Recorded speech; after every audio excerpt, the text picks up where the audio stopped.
ওয়া নাহনু আলা যালিকা মিনাশ শাহিদিন ওয়া শাকিরিন।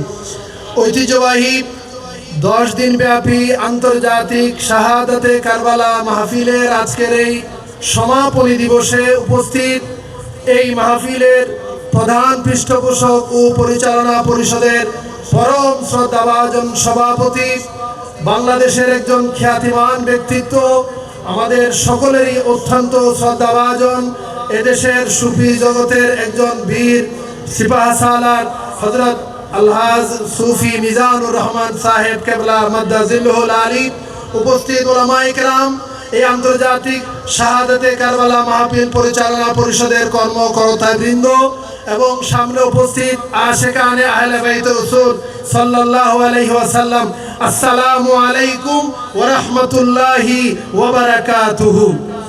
আজকের এই 10ম দিবস, এই মুবারক মজলিসে সমাপনী দিবসে প্রথমেই আমি আল্লাহ রাব্বুল আলামিনের দরবারে লক্ষ কোটি শুকরিয়ার সেজদা আদায় করছি যে আল্লাহ তাবারক ওয়া তাআলা আজকের এই মুবারক মজলিসে আমাদের সবাইকে আসার বসার জন্য সুযোগ করে দিয়েছেন। আল্লাহ তাআলা কবুল করুন, সবাই বলে আমিন।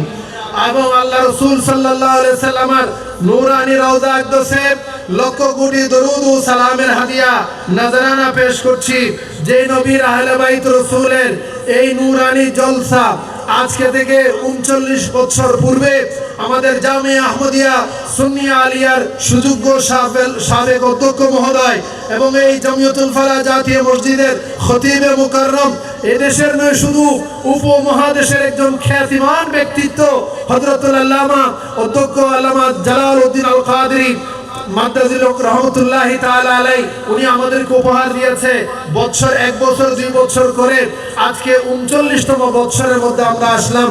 আমি আল্লাহর দরবারে ফরিয়াদ করছি, আল্লামা জালালউদ্দিন আল কাদেরী রহমাতুল্লাহি আলাইহি হুজুর যেভাবে এই চট্টগ্রামের বাসীর মধ্যে অন্তরের মধ্যে আহলে বাইতের মহব্বত তৈরি করেছেন, আহলে বাইত রাসূলের মহব্বতের নজরানা প্রেরণা তৈরি করেছেন, এই নজরানা যাতে, এই মাহফিল যাতে কিয়ামত পর্যন্ত জারি থাকে, আল্লাহ সেই তৌফিক দান করুন, সবাই বলে আমিন।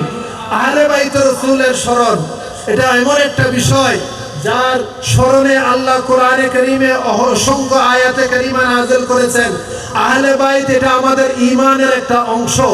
হাদিসে পাকের মধ্যে আমরা দেখতে পাই নবীজি সাল্লাল্লাহু আলাইহি ওয়াসাল্লাম ইরশাদ করেছেন, আল ঈমানু বিদউন ওয়া সাবউনা শুবা আও সিত্তুনা ওয়া শুবা বলেছেন। নবীজি বললেন ঈমানের 70টা মতান্তরে 60টা শাখা রয়েছে। আমার নবী দুটো শাখার কথা হাদিসের মধ্যে বললেন। এই 1 নম্বর শাখা হলো ফাআফদালুহা কাউলু লা ইলাহা ইল্লাল্লাহ।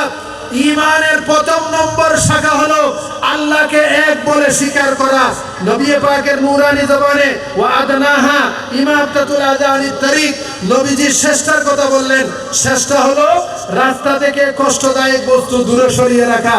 নবীজি শুরুটা বলেছেন, শেষেরটা বলেছেন, মধ্যখানে 68টা ঈমানের শাখা কি হতে পারে তোর মধ্যে।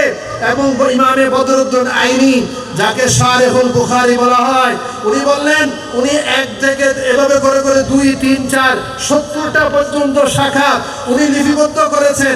ইমামে বদরুদ্দীন আইনি বললেন, আল্লাহ রাসূল যে ঈমানের 70টা শাখার কথা বলেছেন, তার মধ্যে 11 নম্বরের শাখা হলো সেই শাখা, সেটা হলো হুব্বু আলে মুহাম্মাদিন সাল্লাল্লাহু আলাইহি ওয়াসাল্লাম। সেই 11 নম্বর শাখা হলো আমার নবী রাহমাতুল লিল আলামিনের আহলে বাইতকে মহব্বত করা। আহলে বাইতের মহব্বত হলো ঈমানের 70টা শাখার মধ্যে অন্যতম একটা শাখা। বড় করে বলে সুবহানাল্লাহ। হাদিসে পাকের মধ্যে আমরা দেখতে পাই আল্লাহ তাআলা আদম আলাইহিস সালাতু ওয়াস সালামকে শিক্ষা দিয়েছেন। আল্লাহর নিজের কোরআনে, আল্লাহ নিজের জবান, আল্লাহর কুদরতের জবানে বলছেন, ফাতালাকা আদম, আল্লাহ তাআলা আদমকে শিখিয়েছেন মির রাব্বিহি কালিমাত। আল্লাহ আদম আলাইহিস সালাম কয়েকটা বাক্য শিখেছেন, যে বাক্যের মাধ্যমে আদম আলাইহিস সালাম আল্লাহর দরবারে মুনাজাত করেছেন, দোয়া করেছেন, আল্লাহ সেটা কবুল করেছেন। সেই বাক্যগুলো কি হতে পারে? কোন বাক্য আল্লাহ তাআলা আদম আলাইহিস সালামকে শিখিয়েছেন, আদম আলাইহিস সালাম পেয়েছেন? ভাইয়ের আমার, আমাদের বলা লাগবে না, ইমামে জালালউদ্দিন সুয়ুতি উনার লিখিত তাফসীর আদ-দুরুল মুনসুরের মধ্যে উনি রওয়ায়াত নকল করেছেন। আদম আলাইহিস সালাম অন্যান্য রেওয়ায়েতের মধ্যে অনেকগুলো রেওয়ায়েত আছে। এটা রব্বানা যালামনা বলেছেন, সে কোরআনে আয়াতটাও রয়েছে, এটাও আছে। ইমাম জালালউদ্দিন সুয়ুতী বলেছেন আদম আলাইহিস সালামকে আল্লাহ শিখিয়েছেন, বলে কি শিক্ষা দিলেন? সেই শিক্ষা হলো ফাসাআলা বিহাক্কে মুহাম্মদ সাল্লাল্লাহু আলাইহি সাল্লাম ওয়া ফাতেমা ওয়াল হাসান ওয়াল হুসাইন ওয়াল আলী। আল্লাহ তাআলা আদম আলাইহিস সালামকে আমার নবীর নাম মুবারক শিখিয়েছেন, ফাতেমাতুজ জাহরা রাদিয়াল্লাহু তাআলা আনহার নাম শিখিয়েছেন, মাওলা আলী শের খুদার নাম শিখিয়েছেন, ইমামে হাসান ইমামে হুসাইন রাদিয়াল্লাহু তাআলা আনহুমা ওনার নামে পাক, এই নামগুলো আল্লাহ তাআলা আদমকে শিখিয়েছেন। আদম আলাইহিস সালাতু ওয়াস সালাম এই নামগুলোর উসিলায় আল্লাহর দরবারে দোয়া করেছেন, আল্লাহ তাআলা কবুল করে নিয়েছেন। জোরে জোরে বলেন সুবহানাল্লাহ। ইমামে জালালউদ্দিন সুয়ুতী রওয়ায়াত করেছেন, এটা রাবি হলো হযরত আব্দুল্লাহ ইবনে আব্বাস রাদিয়াল্লাহু তাআলা। বুঝে গেল এই আওলাদে পাক আহলে বাইত রাসূল ওনারা দুনিয়াতে আসে নাই, ওনারা দুনিয়াতে শুভ আগমন হয়নি, কিন্তু ওনারা আসার আগে ওনাদের তস্করা চলছে, আলোচনা চলছে, আশা আদিমে চলছে, জান্নাতের মধ্যে চলছে, লামকানে ওনাদের তস্করা চলছে। সুতরাং আমার নবী সেটা আমাদেরকে শিখিয়ে দিয়েছেন যে আওলাদে পাক আওলাদে রাসূলকে মহব্বতের নাম ঈমান, আওলাদে রাসূল থেকে দূরে সরে যাওয়ার নাম মুনাফিকি। আল্লাহ তাআলা এই নিয়ামত দিয়েছেন আমাদেরকে, আমরা যাতে আওলাদে পাকের মহব্বত আমাদের অন্তরের মধ্যে থাকতে পারি, এই জন্য রাখতে পারি। আল্লাহ আমাদেরকে সেই তৌফিক দিয়েছেন, সেই তৌফিক দান করুক সবাই বলে আমিন।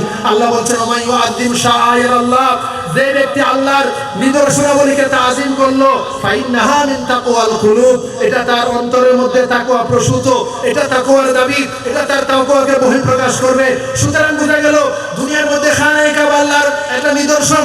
আশা আল্লাহ তাআলা যেগুলো নিদর্শন দিয়েছেন, কুরবানির জন্য গরু জবাই করে, এটা আল্লাহর নিদর্শন। আওলাদে পাক আমার নবীর আওলাদে পাক এরাও দুনিয়ার জমিনে আল্লাহ পাকের শ্রেষ্ঠতম নিদর্শন। আমরা মাহফিল করছি না, আল্লাহর নিদর্শনকে তাজিম করছি।